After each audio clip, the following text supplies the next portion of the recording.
वक्रतुंड महाकाय सूर्यकोटि समप्रभा निर्विघ्नं कुरु मे देव सर्वकार्येषु सर्वदा। ओम श्री गणेशाय नमः। जय श्री कृष्ण, राधे राधे। आप सभी को माघ मास के कृष्ण पक्ष की सकट चौथ व्रत की ढेर सारी शुभकामनाएं। माघ मास में आने वाली चतुर्थी को तिलकुट चौथ, तिल चौथ, माघी चौथ, सकट चौथ आदि नामों से जाना जाता है। यह व्रत संतान की रक्षा करने वाला, सुख समृद्धि प्रदान करने वाला और भक्तों के सभी प्रकार के दुख और कष्ट को हरने वाला है। इस व्रत को करने से सुख समृद्धि की प्राप्ति होती है। सुनते हैं माघ मास के कृष्ण पक्ष की तिल चौथ संकष्टी चतुर्थी की कथा। प्रेम से बोलिए गणेश भगवान की जय। एक बार पार्वती जी ने श्री गणेश जी से पूछा, हे वत्स, माघ महीने में किस गणेश की पूजा करनी चाहिए? क्या नाम है? इस दिन पूजन में किस वस्तु का नैवेद्य अर्पित करना चाहिए? क्या आहार ग्रहण करना चाहिए? इसे आप सविस्तार बताने की कृपा करें। तब गणेश जी ने कहा, हे माता, माघ मास में भालचंद्र नामक गणेश जी की पूजा करनी चाहिए। इनका पूजन षोडोपचार विधि से करना चाहिए। माता पार्वती ने इस दिन तिल के 20 लड्डू बनाने चाहिए। 5 लड्डू देवता को चढ़ाएं, शेष 5 ब्राह्मण को दें। ब्राह्मण की पूजा भक्ति पूर्वक करके उन्हें दक्षिणा देने के बाद उन 5 लड्डुओं को उन्हें प्रदान कर दें। हे देवी, बचे हुए तिल के लड्डुओं का आहार स्वयं करें और प्रसाद रूप में अपने परिवार में वितरित करें। इस संबंध में मैं आपको राजा हरिश्चंद्र का एक वृत्तांत सुनाता हूँ। सत्य युग में हरिश्चंद्र नाम के प्रतापी राजा थे। वे क्षत्रिय धर्म में पटु, सरल स्वभाव, सत्यनिष्ठ, विद्वान ब्राह्मणों के पूजक थे। हे देवी, उनके शासन में अधर्म नाम की कोई वस्तु नहीं थी। उनके राज्य में कोई अपाहिज, दरिद्र, दुखी नहीं था। सभी लोग आदि व्याधि से रहित दीर्घ आयु होते थे। उनके राज्य में कृषि शर्मा नामक तपस्वी ब्राह्मण रहते थे। एक पुत्र की प्राप्ति होने के बाद वे स्वर्गगामी हो गए। पुत्र का भरण पोषण उनकी पत्नी करने लगी। वे विधवा ब्राह्मणी भिक्षण के द्वारा ही अपने पुत्र का पालन पोषण करती। उस ब्राह्मणी ने माघ मास की संकष्टी चतुर्थी का व्रत किया। वे पतिव्रता ब्राह्मणी गोबर से गणेश भगवान की प्रतिमा बनाकर सदैव पूजन करती। हे पार्वती जी, भिक्षान के द्वारा ही उसने अपने पुत्र का पालन पोषण किया। उनका पुत्र गणेश जी की मूर्ति अपने गले में बांधकर स्वेच्छा से खेलने के लिए बाहर चला गया।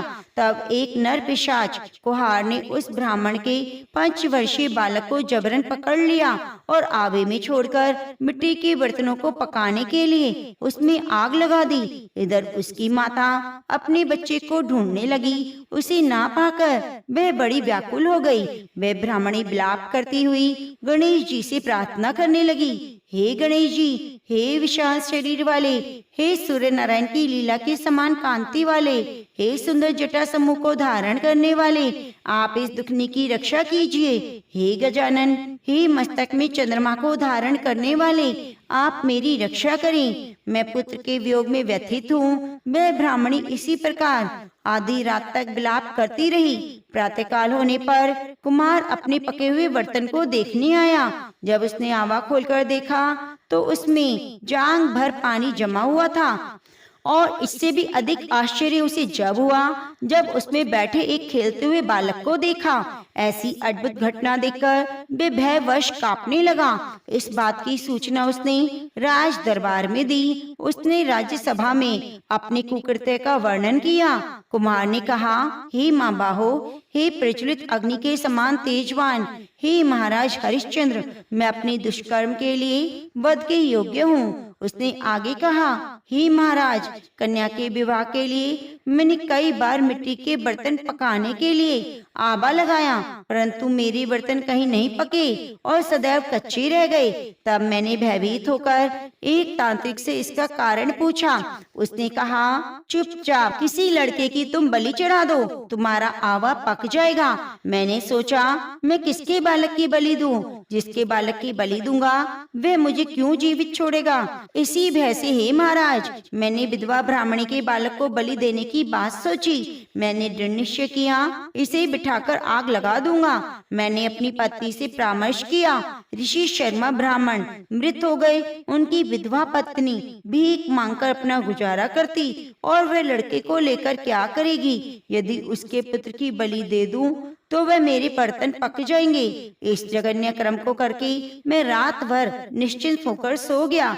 जब मैं आया और आवा खोलकर देखा तो क्या देखता हूँ, लड़के को जिस स्थिति में छोड़कर गया वह निर्भय भाव से बैठा है। उसकी जांघ भर तक पानी जमा हुआ है। इस भयावह दृश्य से मैं कांप उठा। उसकी सूचना देने आपके पास आया हूँ। कुम्हार की बात सुनकर राजा बहुत ही विस्मित हुए और लड़के को देखने के लिए बालक को प्रसन्नता पूर्वक खेलते देखकर मंत्री से राजा ने कहा, ये क्या बात है? ये किसका लड़का है? इस बात का पता लगाओ।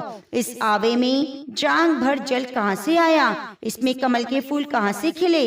इस दरिद्र कुम्हार के आवे में बैदुन्य मणि के समान हरी धूप कहाँ से आ गई?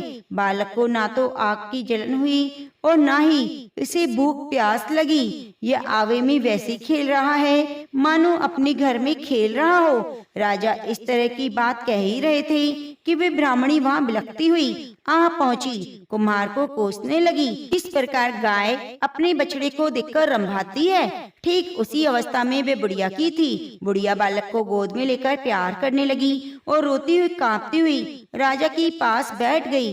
राजा हरिश्चंद्र ने पूछा, हे ब्राह्मणी, इस बालक की न जलने का क्या कारण है? क्या कोई तू जादू टोना जानती है या तूने कोई ऐसा कार्य किया है? बुढ़िया माई राजा की बात सुनकर बोली, हे महाराज, मैं कोई जादू नहीं जानती, ना ही मैं कोई धर्मा चक्र जानती हूँ। हे राजन, मैं तो केवल संकट नाशन गणेश चतुर्थी का व्रत करती हूँ। उसी के प्रभाव से हे राजन, मेरा पुत्र जीता जागता बच गया। ब्राह्मणी की बात सुनकर राजा ने कहा, मेरे राजा की संपूर्ण जनता इस संकट नाशन गणेश चतुर्थी का व्रत करे, ये मेरी आज्ञा है। राजा ने उसकी परिक्रमा करते हुए कहा, हे पतिव्रती, तू धन्य है। राजा ने संपूर्ण नगर निवासियों को तिल चौथ व्रत करने का आदेश दिया। इस आश्चर्यकारी घटना को सुनकर सभी लोग उस दिन से माघ मास की गणेश चतुर्थी, जिसे संकटा चतुर्थी भी कहते हैं, का व्रत करने लगे। ब्राह्मणी ने अपने पुत्र के जीवन को पुनः पाया। इतना कहने के बाद श्री कृष्ण जी ने कहा, हे युधिष्ठिर, आप भी सर्वोत्तम व्रत को कीजिए। इस व्रत के प्रभाव से आपकी मनोकामनाएं पूरी होंगी। अपने मित्रों, पुत्रों, पौत्रों के साथ सुख देने वाले साम्राज्य को प्राप्त करोगे। हे महाराज, जो लोग इस व्रत को करेंगे उन्हें पूर्ण सफलता मिलेगी। भगवान कृष्ण की बात से युधिष्ठिर बहुत प्रसन्न हुए। माँ कृष्ण गणेश चतुर्थी का व्रत करके निष्कलंक राज्य भोगने लगे। इस प्रकार से माघ संकष्टी चतुर्थी तिल चौथ व्रत की कथा पूर्ण हुई। तो प्रेम से बोलिए गणेश भगवान की जय। आइए सुनते हैं चौथ माता की कथा। पौराणिक कथा के अनुसार एक गांव में एक सेठ सेठानी थे। उनके एक बेटा और बहू थे। बहू सबको भोजन कराती, फिर स्वयं भोजन करती। एक पड़ोसन ऐसी थी जो रोज पूछती, बहू आज क्या बनाया, क्या खाया? बहू कहती, ठंडो बासी। एक दिन उसके पति ने ऐसा सुनकर विचार किया, आज तो पकवान बनाए जाएं, फिर देखें मेरी पत्नी क्या कहती है। उसने तरह तरह के पकवान बनवाए। घर के सभी लोगों ने एक साथ बैठकर भोजन किया। आज भी पड़ोसन ने पूछा तो बहू ने कहा, ठंडो बासी। सेठ के लड़के ने सोचा, हो ना हो, बात अवश्य है जिससे मेरी पत्नी ऐसा कहती है। उसने पत्नी से पूछा, तुम रोज ठंडो बासी खाया, ऐसा क्यों कहते हो, जबकि हम लोग तो रोज ताजा ताजा खा रहे हैं। जबकि हम सब ने एक साथ बैठकर कई तरह के पकवान खाए। उसकी पत्नी बोली, हम जो खा रहे हैं वह बाप बूढ़ों की कमाई है। जिस दिन आप कमा कर लाओगी उस दिन मैं समझूंगी कि ताजा भोजन कर रहे हैं। अब एक दिन लड़के ने माँ से कहा, माँ, मैं बड़े शहर में कमाई करने जा रहा हूँ। माँ बोली, बेटा, अपने पास इतना धन है, खाया नहीं खत्म होगा। माँ के मना करने पर भी बेटे ने स्वयं कमाने का दृढ़ निश्चय कर लिया। जाते समय पत्नी से कहा, मैं जब तक कमाकर बहुत सा धन लेकर ना आ जाऊं, तुम चूल्हे की आग मत बुझने देना। एक दिन चूल्हे की आग बुझ गई तो वे मन ही मन घबराने लगी। कहीं मेरे पति पर संकट तो नहीं आ गया।